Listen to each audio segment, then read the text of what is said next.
Hey Kirby friends, so the suggestion I got to get better results when using your Kirby and the floor attachment was to take the roller out of the nozzle. So disengage the belt, open it up, remove the roller, and then put the plate on and then try to vacuum. So I'm going to do the exact same thing and show you what the results are here.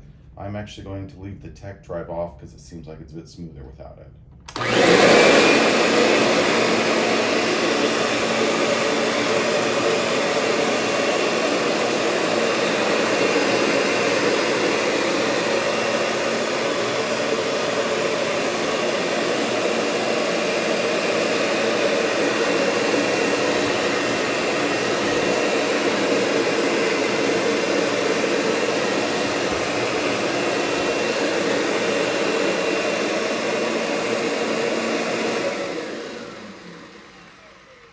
So as you can see, it took 4 passes to get that baking soda off of the tile and especially the grout area. So disregard this spot over there, that's actually the grout, but what was stuck over here in this area, yeah, it took 4 passes. So I'm gonna give that a D minus for Kirby. They just have not come out with a good floor attachment here.